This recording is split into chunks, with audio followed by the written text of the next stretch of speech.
శ్రీమాత్రే నమః.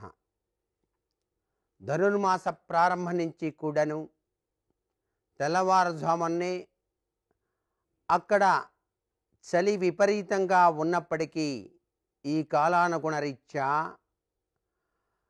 ఆ కాలాన్ని శాసించేటువంటి అమృతమూర్తికి సేవలను సమర్పించటానికి వీలుగా ఆ గోదాదేవి ఆండాళమ్మ తల్లి తన పసురాలలో చెలులారా తెల్లవారనున్నది, నిద్ర నుంచి మేల్కొనండి, గోవిందుని సేవలో మన జీవితాన్ని తరింపచేసుకుందాం. దుఃఖభూయిష్టమైనటువంటి ఈ మానవ జీవితంలో వెలుగు రేఖలను ప్రసాదించే అమృతమూర్తి యశోదానందనుడు ఆవిర్భవించాడు.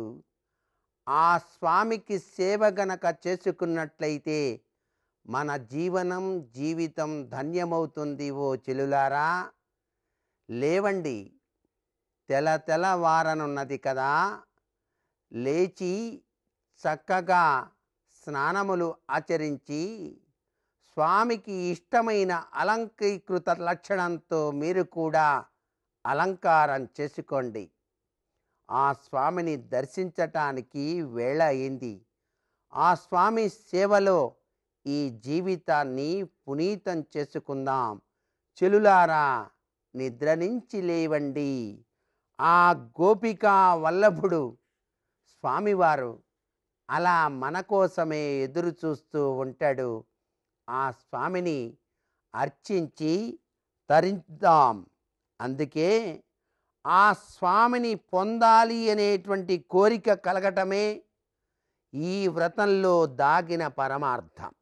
ఆ స్వామి ఎవరండి? కాలాస్మిన్ ద్విధానిష్ట పురా ప్రోక్త మయానశు అన్నట్టుగా కాలాన్ని శాసించేటువంటి అమృతమూర్తి.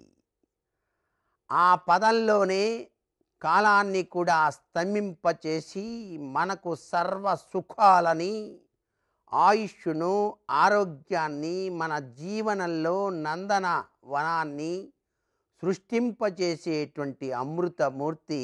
ఆ స్వామి లీలా వినోద తత్వాన్ని మనస్ఫూర్తిగా అమృతమయ తత్వంలో ఆస్వాదిస్తూ ఆ స్వామికి సేవలు చేద్దాం.